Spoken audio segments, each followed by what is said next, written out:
எல்லாருக்கும் வணக்கம். ஜோதிடத்துல பூசம் நட்சத்திரம் பத்தி ரொம்பவே ஆழமான சுவாரஸ்யமான ஒரு விளக்கத் தொகுப்புக்கு உங்கள அன்போட வரவேற்கிறேன். பூசம்னு சொன்னாலே அதோட காரகத்துவங்கள், அதாவது அதோட குணநலன்கள், அடையாளங்கள்னு ஒரு மிகப்பெரிய பட்டியலே இருக்குங்க.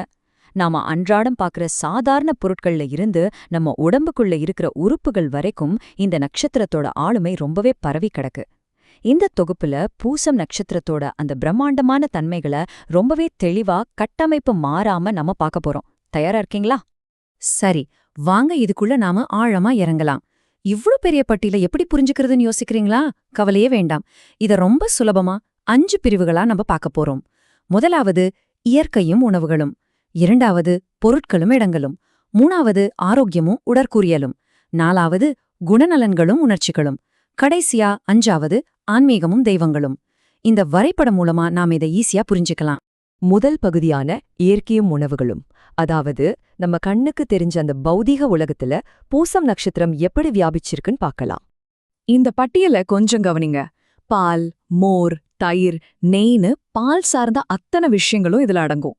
அது மட்டும் இல்லாம பன் கேக், லட்டு, இனிப்பு பூந்தி, கொழுக்கட்டை, வெல்லம்னு கேட்ட உடனே நாக்குல நீரூற வைக்கிற இனிப்புகளும் இதோட காரகத்துவங்கள் தான். என்ன ஆச்சரியமா இருக்கா?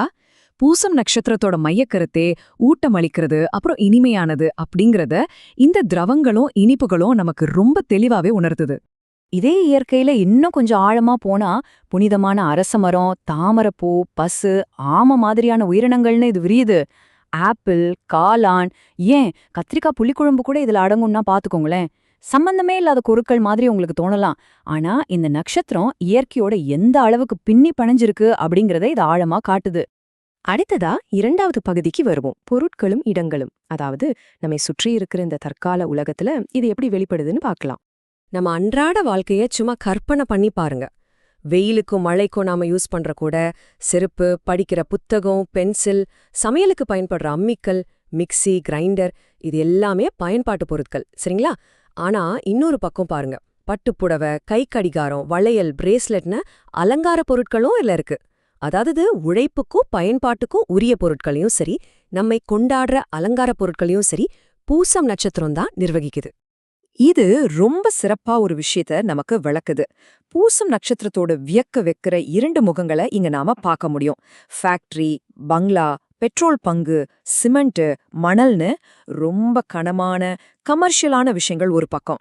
ஆனா அதுக்கு நேர் எதிரா வடவூர் ஜோதி, ஆற்றோரம், கோவில், சமுத்திரம், காடுன்னு ரொம்ப அமைதியான ஆன்மீகம் ததும்பும் இடங்களும் இன்னொரு பக்கம் இருக்கு.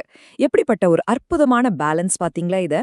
இப்போ வெளி உலகத்திலிருந்து கொஞ்சம் உள்ளே வருவோம். பகுதி 3, ஆரோக்கியமும் உடற்கூறியலும்.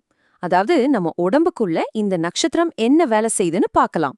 இங்க இருக்கிற தர்க்கம் ரொம்பவே சுவாரஸ்யமானது. இது முக்கியமா நம்ம இருதயம், மார்பு, அப்புறம் ரத்த ஓட்ட மண்டலத்தை ஆளுமை செய்யுது. இருதய துடிப்பு, நெஞ்சுவலி, கார்பன் டை ஆக்சைடு பரிமாற்றம் செய்யற பிராணவாயு எல்லாமே இதுக்குள்ள அடங்கும். அது மட்டுமா, நம்ம வலது கை மணிக்கட்டு மூலியமா நம்ம செய்யற மிக துல்லியமான வேலைகளையும் இதுதான் குறிக்குது. மூல நூல்ல சொரியாசிஸ் மாதிரியான குறிப்பிட்ட சில உடல்நிலைகள் கூட இதுல வருதுன்னு சொல்லியிருக்காங்க. நிஜமாவே ரொம்ப ஆச்சரியமான தகவல் தானே இது. இங்கே ஒரு நிமிஷம் நாம கொஞ்சம் நிதானிக்கணும். தாய்ப்பாசம் மற்றும் குழந்தை பிரியம், இந்த வார்த்தைகளை கொஞ்சம் கவனிங்க. ஆரம்பத்துல நாம பார்த்த அந்த பால், பசு மாதிரியான ஊட்டமளிக்கும் விஷயங்களுக்கும் இதுக்கும் இருக்கிற தொடர்பு இப்போ உங்களுக்கு புரியுதா? அரவணைப்பு, பாசம், பாதுகாப்பு, இது எல்லாமே பூசம் நட்சத்திரத்தோட ஆணிவேரான குணங்கள்னு சொல்லலாம். 4வது பகுதியா குணநலன்களும் உணர்ச்சிகளும், அதாவது நம்ம உடல் அளவுல இருந்து கொஞ்சம் ஆழமா மனதளவுல இந்த நட்சத்திரம் எப்படிப்பட்டவங்கன்னு பார்க்கலாம். இதுல ரொம்பவே முக்கியமான விஷயம் என்னன்னா, மனப்பூர்வமான நட்பு. இந்த ஆழமான வாக்கியத்தை பாருங்க. எந்த ஒரு எதிர்பார்ப்பும் இல்லாத உண்மையான முழுமையான நட்பு கிடைக்கிறதெல்லாம் ஒரு வரம். நீங்களோ இல்ல உங்க நெருங்கிய நண்பர்களோ இந்த குணத்தை கொண்டிருக்கீங்களான்னு கொஞ்சம் யோசிச்சு பாருங்க. பூச நட்சத்திரக்காரர்களோட மனநிலையே ரொம்ப பவர்ஃபுல்லானது.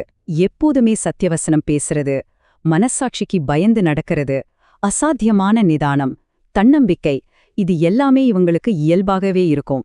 ரொம்ப முதிர்ச்சியான எண்ணங்களும் எதை எடுத்தாலும் தளராத முயற்சியும் இவங்கள வாழ்க்கையில எங்கேயோ கொண்டு போய் நிறுத்தும். அதே மாதிரி எந்த ஒரு விஷயத்தையும் ரொம்ப துல்லியமா செய்யறதும், விஷயங்களை சரியா பகுத்து ஆராயும் அந்த பிரிக்கும் தன்மையும் இவங்கள ரொம்பவே நம்பிக்கையானவங்களா மாத்துது. கடைசியா 5வது பகுதிக்கு வந்தாச்சு. ஆன்மீகமும் தெய்வங்களும். பூசத்தோட தெய்வீக கனெக்ஷன் பத்தி பார்க்கலாம். இவங்களோட ஆன்மீக தொடர்புகள் எவ்ளோ விரிவானதுன்னு பாருங்க. அறிவுக்கு அதிபதியான குரு பகவான், முழுமுதற் கடவுளான கணபதி, அப்புறம் முருகர் எல்லாமே இதுல வருவாங்க. அது மட்டும் இல்லாம விஷ்ணுவோட அம்சமான, அதிலும் குறிப்பா ஆமை வடிவத்தில் இருக்கிற கூர்ம அவதாரமும் இதோட தொடர்புடையதுதாங்க. சித்தர்கள்ல கமலமுனி சித்தர், அப்புறம் வடலூர் ராமலிங்க அடிகளார் மாதிரியான மகான்கள் வரைக்கும் இந்த தொடர்பு போகுதுன்னா, இந்த நட்சத்திரத்தோட ஆற்றல் தெய்வீகத்தோட உச்சத்தை எப்படி தொடுதுன்னு நாம புரிஞ்சுக்கலாம். இப்போ இதுல இன்னொரு சுவாரஸ்யமான விஷயம் என்னன்னா, இவ்ளோ பெரிய ஜோதிட அமைப்புல நிறங்களை கூட ரொம்ப துல்லியமா வகைப்படுத்தியிருக்காங்க. குறிப்பா பச்சை மற்றும் நீல வர்ணங்கள் தான் பூசம் நட்சத்திரத்துக்கு உரிய நிறங்கள்னு மூல நூல்கள்ல ரொம்ப தெளிவா சொல்லப்பட்டிருக்கு. அன்றாட நாம குடிக்கிற பால், மழைக்கு பிடிக்கிற கூட, நம்ம நெஞ்சு துடிப்புன்னு ஆரம்பிச்ச ஆன்மீகத்தோட உச்சம் வரைக்கும் ரொம்பவே ஆழமா பயணிச்சு வந்திருக்கோம். இறுதியா உங்ககிட்ட ஒரு கேள்வி. இந்த துல்லியமான செயல்கள், சத்தியவசனங்கள், எந்த எதிர்பார்ப்பும் இல்லாத மனப்பூர்வமான நட்பு, இதெல்லாம் உங்களையோ அல்லது உங்களுக்கு தெரிஞ்சவங்களையோ பிரதிபலிக்குதா? உங்களோட சொந்த வாழ்க்கையில இது எந்த அளவுக்கு பொருந்தி போகுதுன்னு கொஞ்சம் யோசிச்சு பாருங்க. இது கண்டிப்பா உங்களுக்கு ஒரு புது தேடலை உருவாக்கும். மீண்டும் இது போல இன்னொரு சுவாரஸ்யமான விளக்கத் தொகுப்புல உங்களை சந்திக்கிறேன். நன்றி.